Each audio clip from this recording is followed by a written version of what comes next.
Una de las nuevas propuestas que está ganando más popularidad en los últimos años es precisamente el panpsiquismo. La idea de que la conciencia es tan fundamental como las fuerzas de la física y que, por tanto, está presente en todos los niveles de la realidad, caracterizando a todo lo que existe. Imagina que todas las cosas a tu alrededor, tu teléfono móvil, los árboles, las estrellas, tuvieran mente propia. Suena loco, ¿verdad? Pero, ¿y si es así? ¿Y si todo es consciente? El panpsiquismo está conquistando cada vez más terreno dentro de la filosofía de la mente y que promete resolver el problema de la conciencia, donde las alternativas más comunes fracasan de modo estrepitoso. Apelando al famoso artículo ¿Cómo es ser un murciélago?, de Thomas Nagel, que es un trabajo fundamental en la filosofía de la mente y la teoría de la conciencia, en el que sustenta la idea de que hay una manera específica en que un ser experimenta su propia existencia y su entorno. Aunque los científicos pueden estudiar y describir el comportamiento y la fisiología de los murciélagos, no pueden captar completamente la experiencia interna que tiene ser un murciélago. Hemos presentado en anteriores programas los problemas que tiene la propuesta habitual de que la conciencia emerge del cerebro. Lo cierto es que, por mucho que la neurociencia haya avanzado en nuestra comprensión de los mecanismos que se dan en el cerebro, seguimos sin estar un milímetro más cerca que al empezar de dar con una explicación de por qué las personas son conscientes, como es experimentar el mundo desde un punto de vista subjetivo. El tiempo del materialismo ya ha pasado, piensan muchos. Es hora de probar cosas nuevas. El panpsiquismo se trata de una teoría que ha llegado a llamar incluso la atención de algunos neurocientíficos, como Giulio Tononi y Christoph Koch, con su teoría de la información integrada, que plausiblemente tiene implicaciones panpsiquistas. Algunas corrientes espirituales pueden tener puntos en común con el panpsiquismo, como por ejemplo el panenteísmo. Esta creencia sostiene que Dios está en todo, pero también trasciende todo. Similar al panpsiquismo, el panenteísmo sugiere que hay una dimensión espiritual en todo lo existente, aunque no necesariamente en el mismo sentido de conciencia que el panpsiquismo propone. Por otro lado, algunas tradiciones hindúes, como el Vedanta, enseñan que el Brahman, la realidad última, es una conciencia universal que impregna todo el cosmos. Esta visión puede resonar con el panpsiquismo en el sentido de que todo tiene una conexión con una conciencia fundamental. También tenemos el budismo, aunque no se alinea directamente con el panpsiquismo, algunas interpretaciones pueden ver la conciencia como algo que no solo está presente en los seres humanos, sino que también puede influir en la forma en que se experimenta el mundo. Las tradiciones animistas, presentes en muchas culturas indígenas, a menudo creen que todos los elementos naturales, como ríos, árboles y piedras, tienen espíritu o conciencia. Esto puede resonar con el panpsiquismo al considerar que todo en la naturaleza tiene algún tipo de experiencia o vitalidad. En la filosofía neoplatónica se considera que todo en el universo emana de una fuente divina suprema, y que hay un grado de conciencia en todo lo que existe. Aunque no es exactamente lo mismo que el panpsiquismo, hay una visión de una conciencia universal que puede resonar con esta idea. La ecología profunda, esta filosofía y movimiento ambientalista, sostiene que todas las formas de vida tienen un valor intrínseco y que el mundo natural debe ser respetado por su propia valía, no solo por su utilidad para los seres humanos. Esto puede alinearse con una visión panpsiquista en cuanto a reconocer una forma de valor o experiencia en el mundo natural. Cada una de estas corrientes tiene sus propias interpretaciones y enfoques.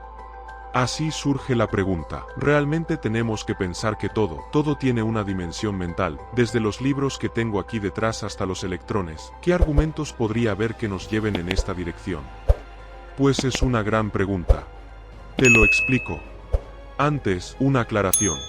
Algunas personas piensan que la mejor objeción en contra del panpsiquismo es que no hay ninguna evidencia de que las piedras, por ejemplo, sientan dolor, alegría, tristeza, cosquillas. Por lo general, las formas de panpsiquismo que se toman en serio dentro de la literatura no atribuyen formas de experiencia tan complejas a las cosas aparte del ser humano, y desde luego pensamiento. El ser humano tiene experiencias increíblemente ricas y complejas, pero, a medida que uno va bajando en la escala ontológica, dice el panpsiquismo, la textura interna de la dimensión subjetiva se va empobreciendo, disminuyendo. Si los electrones tienen una dimensión mental, dicen, se corresponde con una experiencia muy básica y diluida, para nada similar a todo lo que experimentamos nosotros. Así que no, el panpsiquismo no te compromete necesariamente con la idea de que las piedras tengan sentimientos. Estamos ya preparados para adentrarnos en el fascinante mundo de los argumentos. Dentro de la literatura, el primer argumento a favor del panpsiquismo es que hay dos argumentos principales a favor. Se ha vuelto común referirse a la conciencia como un fenómeno emergente, una nueva propiedad que es irreductible a lo físico, pero que emerge de la materia cuando ésta alcanza un cierto grado de complejidad.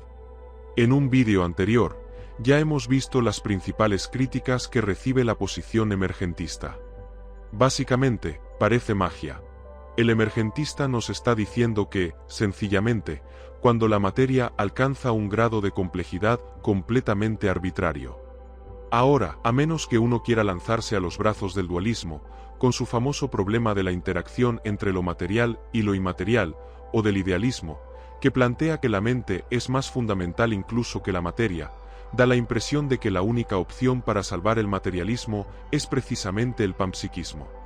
De ahí que varios autores hayan defendido justamente que el materialismo termina implicando el panpsiquismo, porque no hay otra opción para dar cuenta de la realidad de la conciencia.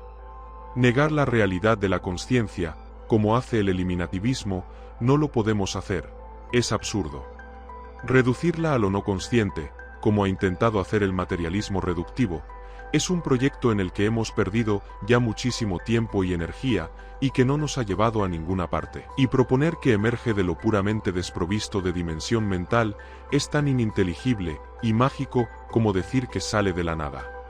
Pues, en estas condiciones, a menos que quiera atribuirle la conciencia a una sustancia inmaterial de la cual tampoco sabré de dónde viene, ni de dónde sale, ni cómo interactúa con lo físico, la única opción que me queda es reconocer que lo mental es una dimensión tan fundamental y básica de la realidad como las propiedades de las que habla la física.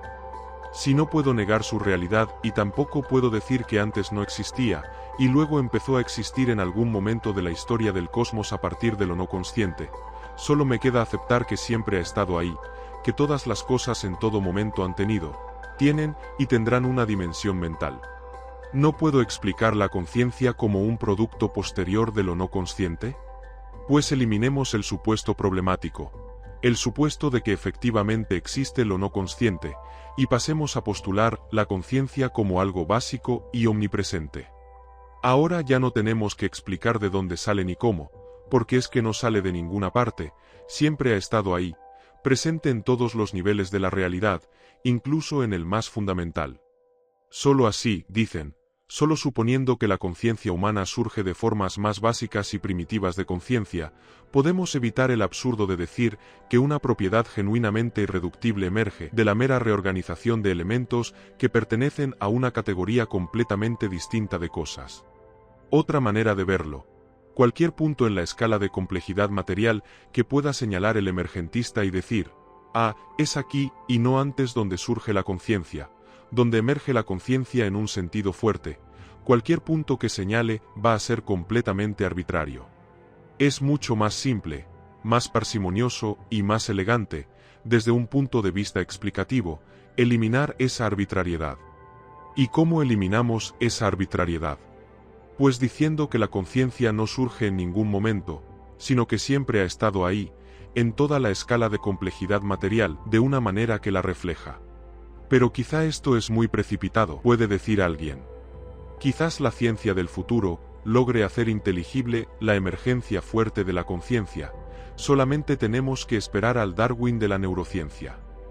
Lo que pasa, responde el panpsiquista, es que, vistas las dificultades insalvables del reduccionismo y del emergentismo, no hay ningún motivo para suponer que la ciencia del futuro va a operar bajo el supuesto de que la conciencia tiene que ser explicada en términos de lo no consciente.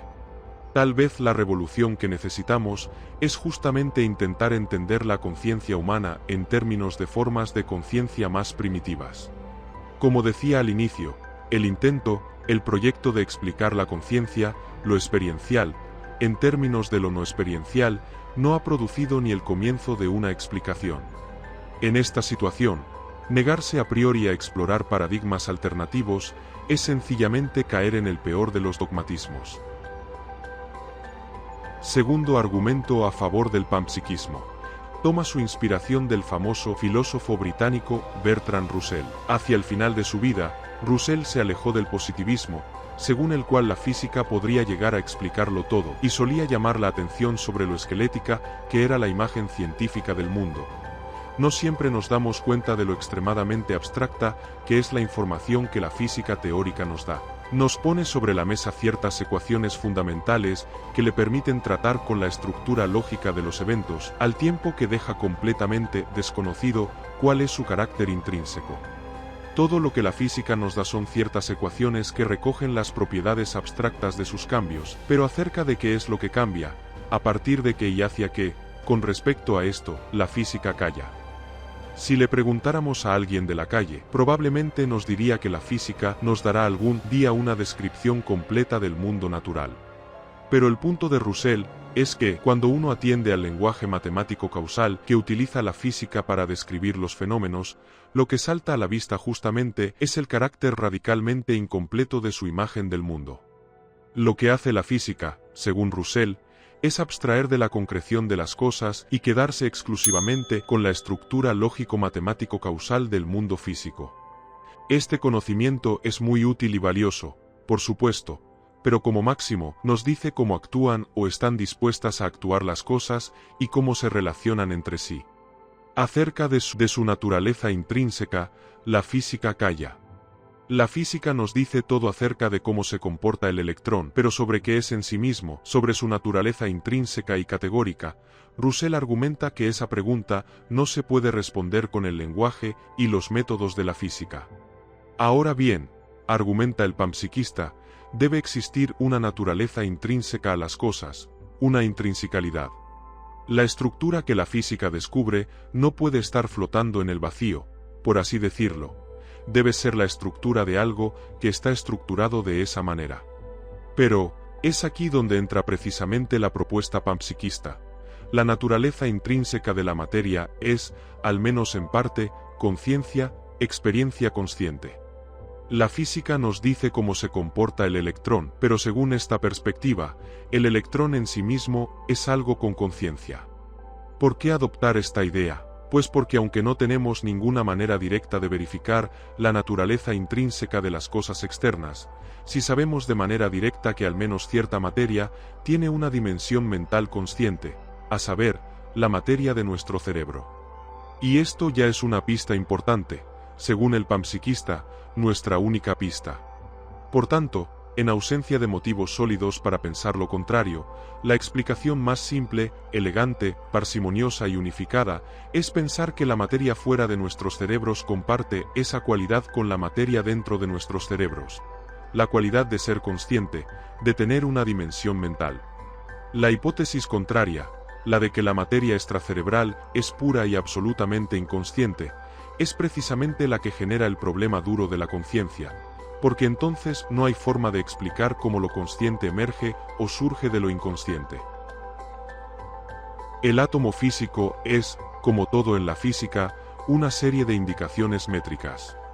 Tales indicaciones están ahí, estamos de acuerdo, asociadas a un fondo desconocido. ¿Por qué no vincularlas entonces a algo de naturaleza espiritual que tenga como característica prominente la conciencia? Parece un poco tonto preferir asociarlas a algo de una supuesta naturaleza concreta inconsistente con la conciencia y luego ir preguntándose con asombro de dónde sale esta. El panpsiquismo recibe también muchas críticas, tantas o más que las otras posiciones dentro de la filosofía de la mente. La objeción más común al panpsiquismo es esta: quejarse de que es muy raro y contraintuitivo pensar que todo tiene una dimensión mental. A esto, el panpsiquista responde diciendo que ya aceptamos en nuestra visión del mundo muchísimas cosas que son raras y contraintuitivas, que cuanto más rápido vas, el tiempo corre más despacio, que los sistemas cuánticos no tienen propiedades bien definidas al margen de la medición, etc. Si el panpsiquismo es realmente la teoría de la conciencia que nos ofrece la imagen más simple y unificada del mundo, y no tiene ese gran problema de tener que explicar de dónde sale esa propiedad irreductible de la conciencia, porque es que no sale de ninguna parte, porque siempre ha estado ahí, pues, ¿por qué debería su rareza impedirnos abrazarlo? Además, literalmente todas, pero todas las posiciones dentro de la filosofía de la mente tienen implicaciones raras y contraintuitivas, y aquel que diga lo contrario es porque no lo ha estudiado. Además, tampoco es como si el panpsiquismo fuera universalmente contraintuitivo. De hecho, ha habido muchas culturas a lo largo de la historia que han abrazado sistemas de pensamiento similares. Que nos parezca raro no es algo natural, dice el panpsiquista, sino más bien producto de los prejuicios y los sesgos de la cultura materialista y cientificista de Occidente. La mejor objeción en contra del panpsiquismo, que se llama el problema duro del panpsiquismo. Lo desarrolla Philip Goff. ¿Te acuerdas de que el primer argumento a favor del panpsiquismo parte de que es imposible o ininteligible la idea de que la conciencia emerja de lo no consciente? Los críticos señalan que el panpsiquismo tiene, en el fondo, un problema idéntico. Cierto, ya no tiene el problema de explicar cómo la conciencia surge de lo no consciente, porque ya no hay nada no consciente, pero esto se sustituye por el problema de explicar cómo surge la conciencia específicamente humana, con toda su riqueza y complejidad, de la mera unión, combinación, agregación de un número astronómico de microconciencias más básicas. ¿Cómo funciona eso? ¿Cómo es que millones de microsujetos, micromentes básicas, cada una con su perspectiva particular, privada y subjetiva, se combinan para dar lugar a un macrosujeto Chad, superior y distinto? Llegados a este punto, parece que el panpsiquista está condenado a reproducir las otras posiciones dentro de la filosofía de la mente. El panpsiquista puede decir que la conciencia humana realmente no existe, que no existe el sujeto humano, sino que el sujeto humano es una ilusión y que solamente existen los microsujetos. Pero entonces, que no se queje del eliminativismo. Puede decir que en realidad el sujeto humano y su rica experiencia se reducen a los microsujetos y sus microexperiencias y sus relaciones entre sí. O puede, por último, hablar de que el sujeto humano y su experiencia emergen de la base microconsciente. Algunas propuestas de solución. Quizás la más interesante es la de Eda Hassel-Morch, que propone que al formar la mente humana, los microsujetos se fusionan entre sí y dejan de existir como tal. Por dar una imagen del asunto, no es que los microsujetos se unan como los ladrillos se unen para formar una casa, sino más como diversas gotas de agua se fusionan para formar una sola masa líquida mayor. Morch ha argumentado que esto, si bien no elimina del todo el problema, es una forma de emergentismo menos radical que los emergentismos no panpsiquistas, porque al menos nos estamos moviendo dentro de la misma categoría de cosas, de lo experiencial, de lo consciente. Y que esto, si bien no es enteramente satisfactorio, es mejor que nada. Pero está por ver si esto es realmente una solución que tenga algún sentido. El panpsiquismo está muy verde todavía, dicen los panpsiquistas, y el único consenso que hay es que hay que seguir trabajando para dar con una solución satisfactoria.